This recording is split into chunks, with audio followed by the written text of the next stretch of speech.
अस्सलाम वालेकुम व्यूवर्स, कैसे हैं आप सब? उम्मीद करती हूँ सब ठीक-ठाक होंगे।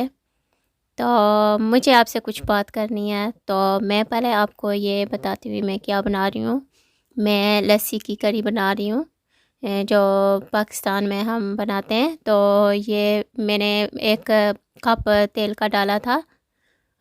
आप घी या कोई भी कुकिंग ऑयल इस्तेमाल कर सकते हैं। और इसमें मैंने 3-4 प्याज काट के, और फिर मैंने प्याज को थोड़ा सा पकाया। उसमें फिर मैंने गार्लिक और जिंजर की पेस्ट ऐड की थी। और मैंने जब वो पक गया तो उसमें मैंने फिर 3-4 टमाटर, कुछ हरी मिर्चें वो काट के इसमें डाली हैं। और फिर मैंने इनको थोड़ा सा पकाया है। और फिर मैंने ये साग, जो जिसे गनार बोलते हैं, पता नहीं इसे क्या कहते हैं, बरगनार, वो मैं इसमें ऐड कर रही हूँ। और फिर मैं इसको थोड़ा सा पकाऊंगी। तो ये जो वो बकेट में, उसमें मैंने बेसन ये, और इस बेसन में थोड़ा सा दूध डाल के उसको मैंने मिक्स किया है। आप दूध की जगह ये लस्सी भी डाल के थोड़ा मिक्स कर लें। और फिर इसको जो आपने लस्सी बनाई होगी उसमें डाल के मिक्स कर लें। तो इधर मैंने जो हल्दी है वो मैंने 1 टेबलस्पून हल्दी की डाली थी। यहाँ पे मैंने 2 डाली हैं, वो टीस्पून थी। और 2 टेबलस्पून नमक के, और 1 टेबलस्पून मिर्च, आप बसार भी यूज़ कर सकते हैं। और फिर मैंने उसको थोड़ा सा पकाया है। और फिर मैंने ये लस्सी और ये जो बेसन मिक्स किया हुआ था ना, इसे मैंने इसमें डाल दिया है। आप बेसन को अलग से भी डाल सकते हैं, या आप लस्सी में मिक्स करके फिर एक ही बार सब कुछ ऐड कर सकते हैं। तो फिर आपको ये चमचे से हिलाना पड़ेगा। इसको मैंने 25 मिनट के लिए हिलाती रही। फिर इसको जब उबाल आया तो फिर मैंने इसको छोड़ा। तो आप जब लस्सी ऐड करें तो आप इसे चमचे के साथ हिलाते रहें, क्योंकि अगर आप स्टॉप कर देंगे तो ये फिर ख़राब हो जाएगी। तो मेरी लस्सी को उबाला गया था। फिर हमारे लंच का टाइम हो गया था। तो बच्चों के लिए मैं बर्गर बना रही थी, क्योंकि बच्चे करी नहीं खाते। तो फिर बर्गर बनाने की तैयारी शुरू हो गई थी। ये रेडीमेड बर्गर थे, और मैंने सिर्फ बन में डाल के बच्चों को दे दिया खाने के लिए।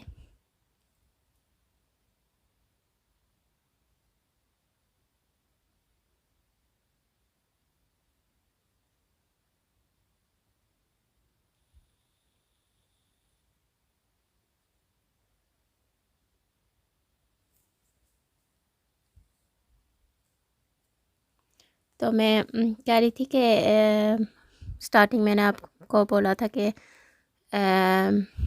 मैं आपको कुछ बताने वाली हूँ। तो वो ये है कि मैं पहले जो सिर्फ़ जो कुछ भी कुक करती थी, या सिलाई की, और फिर जो स्किन केयर की, वही वीडियो में सेपरेट जो है ना वो अपलोड करती थी।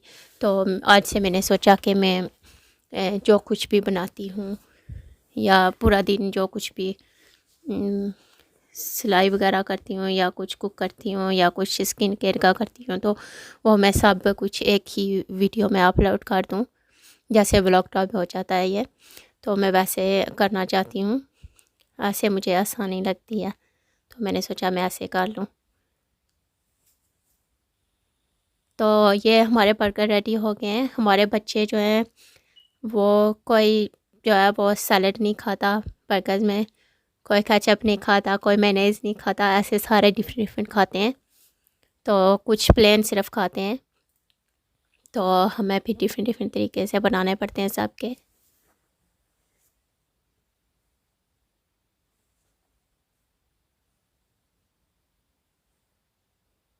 तो ये देखिए हमारे बच्चे तावले हो रहे हैं खाने के लिए। बहुत जोरों की भूख लगी हुई है इन्हें, क्योंकि मैं पहले करी बना रही थी तो वो मैं छोड़ नहीं सकती थी, क्योंकि वो छोड़ दें तो फिर ख़राब हो जाती है, तो आपको हिलाने पड़ती है पूरा टाइम जब तक उबाल आ जाए करी को। तो इसीलिए फिर थोड़ा टाइम लग गया। तो यह तावले हो रहे थे कि कब हमारा फूड बनेगा और हम खाएंगे।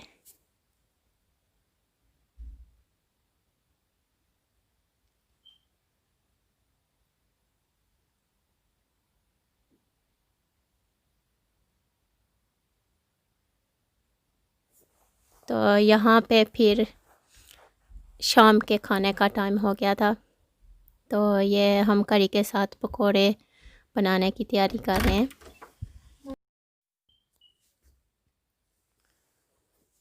तो ये नॉर्मल पकोड़े जैसे बनते हैं, प्याज आलू और हरा धनिया, ग्रीन चिलीज़ अगर आप ऐड करना चाहते हैं वो डाल लें, और नमक मिर्च हल्दी वगैरह जो मसाले भी आप ऐड करना चाहते हैं वो कर लें।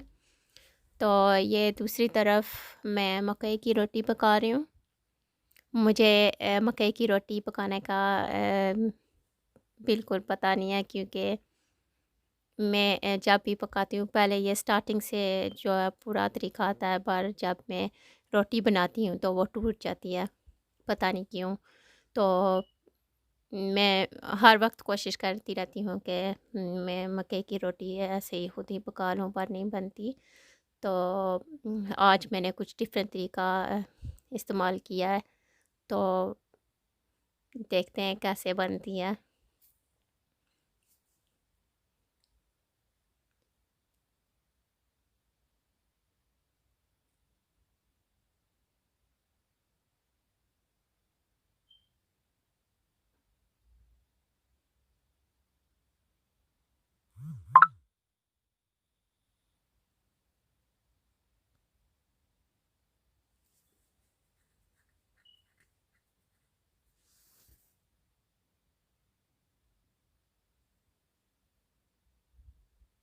तो दूसरी तरफ मेरी सिस्टर लो वो पकोड़े बना रही थी, तो वो ये पकोड़ों का जो सब कुछ है वो उसे मिक्स कर रही थी। और ये देखिए मैंने नीचे एक फ़ॉइल रखी है, फ़ॉइल का पीस, उसके ऊपर मैंने उसका पेड़ा बना के मकई की रोटी का, तो फिर मैंने ऊपर एक और फ़ॉइल रखी है, और फिर मैंने किसी प्लेन जो ना नीचे से प्लेट कोई हो तो उसके साथ आप प्रेस करें। तो मेरे पास यही था, ये मिट्टी का, तो ये हैवी था, तो मैंने इसे इस्तेमाल किया है। तो देखें कितनी प्यारी रोटी बनी है, बिल्कुल जैसे आप हाथ के साथ बनाते हैं वैसे ही बनी है, देखें। तो ये हमारा तंदूर है, इलेक्ट्रिक तंदूर। तो इस तंदूर में हम रोटियां बनाते हैं कभी कभी।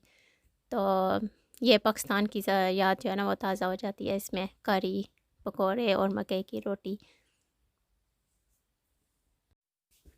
तो यहाँ पे हमारे बच्चे कलरिंग करने में बिज़ी थे, जब तक हम किचन में बिज़ी हैं। तो ये देखें, ये तंदूर है, तो इसके ऊपर आपको ये रोटी रखनी होगी, और इसे पलटना बिल्कुल नहीं है। इसे एक ही तरफ से ऐसे उठा के फिर तंदूर के अंदर डाल दें, तो ये तंदूर के जैसे ही बन जाती है रोटी। तो देख, पहली रोटी जो है वो मेरी ख़राब हो गई थी, क्योंकि तंदूर इतनी देर से ऑन था। तो वो मैंने जब पहली रोटी अंदर डाली तो वह जल गई थी। तो ये जो मैं हाथों के साथ प्रेस कर रही हूँ ये थोड़ी सी मोटी थी, तो इसीलिए मैंने हाथों के साथ प्रेस किया और फिर मैंने तंदूर पे डाल दी। तो ये जो दूसरी मैंने बनाई थी ये बहुत प्यारी बनी थी रोटी, ज़रा भी नहीं ख़राब हुई।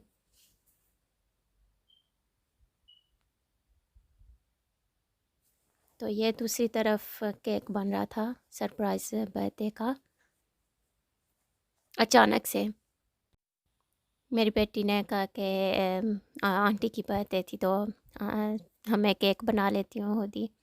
तो फिर बहुत शाम हो गई थी ना, तो फिर ये उसने खुद ही बनाया था। तो ये व्हिप्ड क्रीम बनाई थी उसने डबल क्रीम के साथ, सिर्फ डबल क्रीम थी और इसको विस्क के साथ उसने विस्क किया और ये व्हिप्ड क्रीम बन गई थी। तो केक जो है वो इसने रात को बनाया था, तो वैसे ही इसने रात को बना लिया था। तो फिर दूसरे दिन उनकी बर्थडे थी, तो फिर उसने सोचा कि उनकी बर्थडे का केक बना लेते हैं। तो वो वैसे इसे डेकोरेट नहीं करने वाली थी, ऐसे ही खाती। तो फिर जब उसे याद आया तो फिर कहती है डेकोरेट कर लेते हैं और बर्थडे केक घर पे ही बना लेते हैं। तो फिर उसने घर पे ही बनाया था। तो ये व्हिप्ड क्रीम के बाद इसने थोड़ी देर के लिए उसने फ्रिज में रखा था इसे, थोड़ा ठंडा होने के लिए। तो फिर उसे इसने चॉकलेट और स्ट्रॉबेरीज वाला लगा के उसे डेकोरेट कर लिया था।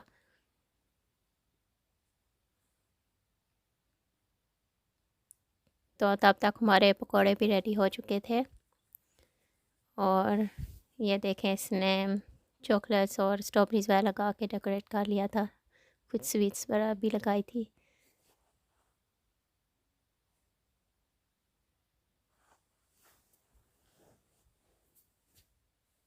तो अगर आपको ये मेरी वीडियो अच्छी लगी हो प्लीज़ लाइक शेयर और सब्सक्राइब करें। अल्लाह हाफिज़।